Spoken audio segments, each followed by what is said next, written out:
Joining us is Eli Lake from the Daily Beast. What a coalition here lined up against the president's measure, Eli. On the Democrat side, you had liberals like Patrick Leahy, Elizabeth Warren, Ed Markey, Sherrod Brown from Ohio. And then on the Republican side, you had Ted Cruz, Mike Lee, Rand Paul. What does that tell you about who's against the president's plan in the Middle East and who's for it? Well, we've seen votes like that in the past when it just came to disclosing things like, sort of whether or not the president had the authority to use drone strikes in the United States and certain kinds of information that, the White House has tried to keep secret. There has been a combination of libertarian Republicans and more progressives on the left. And, I would expect to see more of this kind of thing. But the president had all of his men making the case this week. Secretary of State John Kerry in the Senate and Chuck Hagel, I believe he was actually in both chambers, making the argument. Did they make a good argument? Because it seemed like even those who did vote for the measure expressed a lot of skepticism over what this strategy is.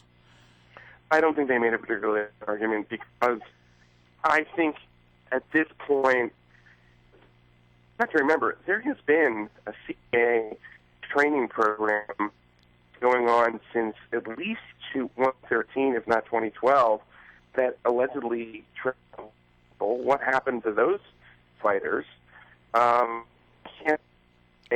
Hey, Eli, we're gonna have to reconnect with you. Yeah, we're having a little trouble with your phone. Oh, can you hear me now? Yeah, are you maybe near a window or something? I don't know. Yeah, no, I'm sorry. That's better. Go ahead. Please continue your thought then.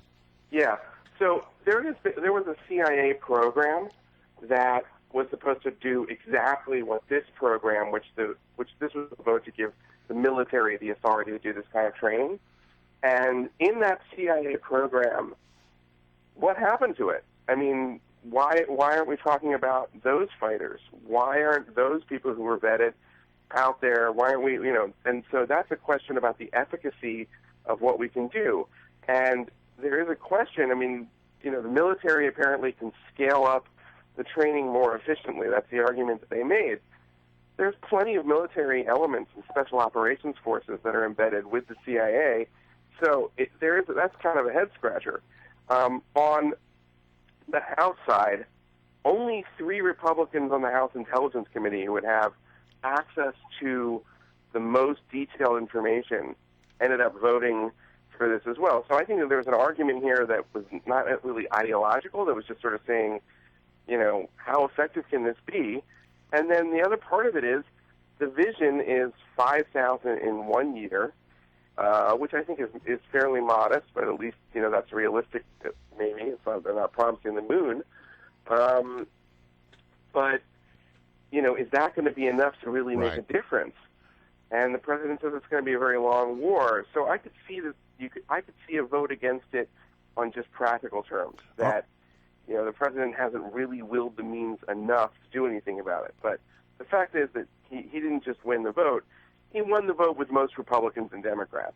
And I think that they realized he had to do something. Yeah, but there are interesting forces here that don't think that the president's policy is the right one. And then when you look at the other side of the equation, I'm really intrigued by something that I'm seeing of late, which I don't ever recall seeing before, and that is that the military leaders are saying things that seem to be very different from what the White House is saying.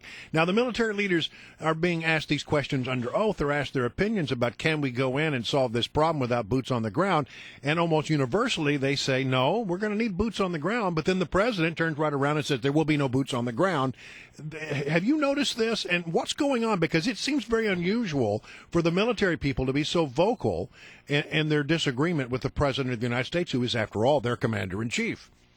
Well, it's extraordinary because not only are you seeing a difference between what, the chairman of the Joint Chiefs is saying and then what the president has said, I think you're also seeing a major difference in the sense that after he says that, there was a statement saying, from the Pentagon press secretary to clarify to reporters that General Dempsey supports the president's ISIS strategy. So it's not just that they are on a different page in public testimony. It's that they then issue these statements that clarify it, and it's not the first time.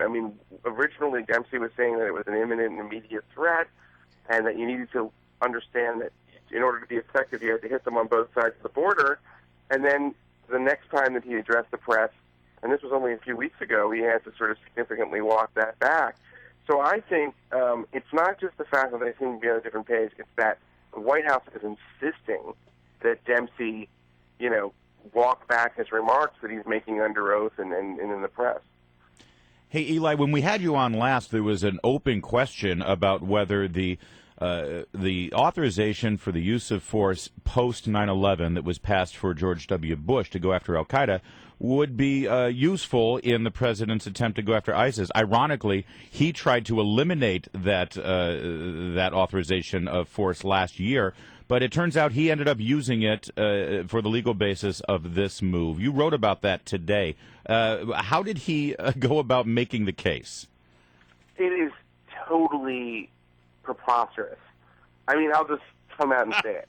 His view is that because ISIS used to be al-Qaeda in Iraq, and the United States used to fight ISIS when they were in al-Qaeda in Iraq, even though they're completely distinct organizations, and then because ISIS is the true heir to the legacy of bin Laden in the scope of what they want to accomplish and their ideology, that they would be covered by the authorization which said that the United States could use force against all parties responsible for 9/11. Balderdash. I mean, I'm not making a substantive argument here. I am among those who think that something needs to be done about ISIS.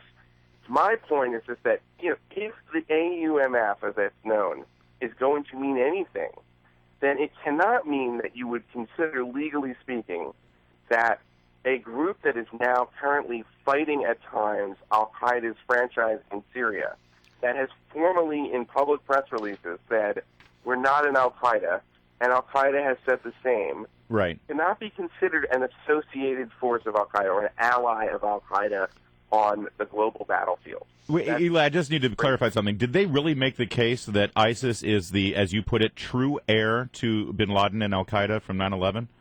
It's the last quote in my story, but wow. That was from Caitlin Hayden, the spokeswoman from the National Security Council. That's amazing. Well, considering the president ran on the promise that he would go after those who attacked us at 9/11, I guess he's admitting that they're stronger than ever. All right, Eli, we got to leave it there. All right, Eli, thank you so much. Greatly appreciate it.